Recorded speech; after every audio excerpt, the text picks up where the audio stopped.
San and welcome back to my channel. So, today I am bringing you my July haul part 2. So this one is all of my non-fiction and my historical fiction. So,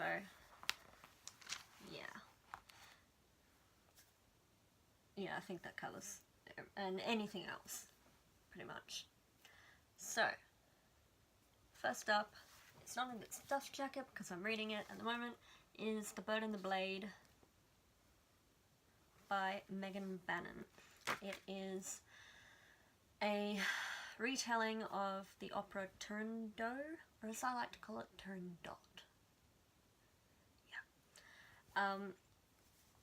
So basically, it is about a girl called Jinghua who has become a slave in the Kipchak Khanate.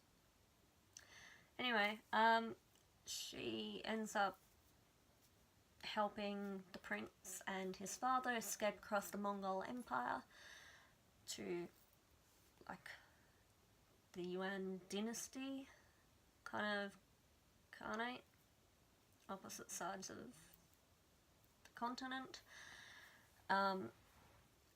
where the prince plans to, like, what does the prince plan to do?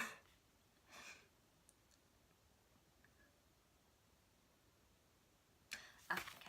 So, Jinghua is kind of using their escape across the empire to form a plan to get herself home. Unfortunately, her plans kind of go down the drain a little bit when the prince decides the only way to restore his kingdom is to marry the daughter of the great Khan, Turandot. And she won't marry just anybody. She requires that anyone seeking her hand in marriage has to solve 3 pretty much impossible riddles to win her hand. So she's beautiful and cunning and amazing. Yeah. So far it's really very good. I'm unclear where it's going to go for Jinghua after Prince Khalaf goes through this harebrained scheme to try and win Turandot's hand, but we'll see. My next book is called Empress by Ruby Lull. It is about, it has a little subheading, you can read that. It's about Nur Jahan, who was Emperor Jahangir's 20th wife, I believe. She was already a widow at the time, and she also became his favourite. She was very, very smart. She was good at archery, she could design dresses, she was great with architecture, money, she was a warrior, she could do it all. She was amazing. She has been kind of painted as a not very nice person, as women with power in history often are. So this is sort of the real story of Nur Jahan. So, moving right along, have a non-fiction book called Queen Victoria's Matchmaking by Deborah Cadbury. Basically looks at Queen Victoria's role in kind of facilitating royal marriages of her grandchildren, like all 30 of them, although they had some different ideas to grandma. And that particular period in history was one of kind of great upheaval. There was wars, revolutions, modernization, industrialization, all of it. It was all happening. Yeah. My next one is another non-fiction called The Husband Hunters. Again, there's a little teeny title. Basically, in the early days of the 20th century, Britain was invaded by young American heiresses who married into the British peerage.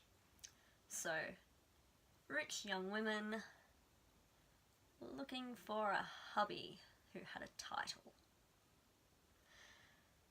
And yeah, so often it wasn't actually the young women themselves, it was the mums who were kind of pushing for this. So it just sounded interesting to me. And I'm in a kind of Gilded Age sort of mood, as you'll see with some future books. My next book is Twilight of Empire by Greg King and Penny Wilson. It is about the sort of end of the House of Habsburg and the Austro-Hungarian Empire. Crown Prince Leopold, one day, was found shot dead in a cabin in the woods with his 16-year-old mistress, whose name eludes me right now. The surname was Betsera, but yeah. But it's not just a story of a murder-suicide pact. It also looks at what was happening around the time. Like, in the Empire, there were apparently incestuous relationships, people were scheming, all that sort of awesome stuff. This probably sounds really bad and boring and whatever, but oh well. My next book is The 7 Deaths of Evelyn Hardcastle by Stuart Turton. It is a mystery, historical fiction book. Basically, this man keeps waking up in different people's bodies, and he has to solve the mystery of who killed Evelyn Hardcastle. And he will be basically cursed to repeat the day over and over and over until he works it out. However, there is somebody who is determined to keep him stuck in this particular Groundhog Day. And yes, mystery. Yeah. Again, another fantastic synopsis. The next book is The 7 Husbands of Evelyn Hugo by Taylor Jenkins Reid. It's about a young journalist who is asked by an aging, like, Hollywood star to write her biography.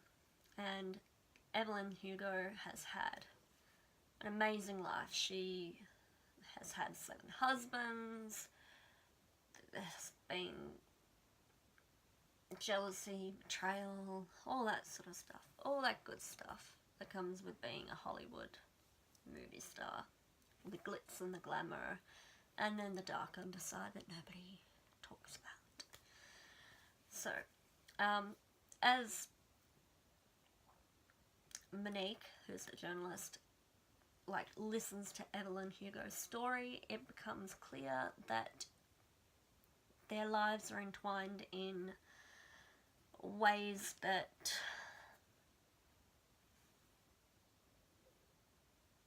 Monique, like, couldn't see coming, I guess. Yeah. I'm really good at this today, aren't I? What else have I think my final one is Crown of Blood by Nicola Tallis. It is the story of Lady Jane Grey, or Queen Jane, who was actually England's first crowned queen. There was a previous biography, I think, called like Queen for 9 Days or something. She wasn't queen for very long. But this is more about her story. She wasn't like this puppet that everybody thought she was. She was an intelligent, like, kind of kick-ass young woman who was like, well, I'm the bloody queen, mate. Sorry, Doctor Who reference. Yeah, needless to say, she didn't live very long after Queen Mary took the throne. So, I think that's it from me. Yeah. Thanks for watching. If you liked, give me a thumbs up, subscribe below. If you want notifications for future videos, hit the little bell. If you've read any of these books, or have any to recommend that kind of are in a similar vein, I'd be really interested to know, so let me know in the comments. Thank you for watching, I hope to see you again. Bye.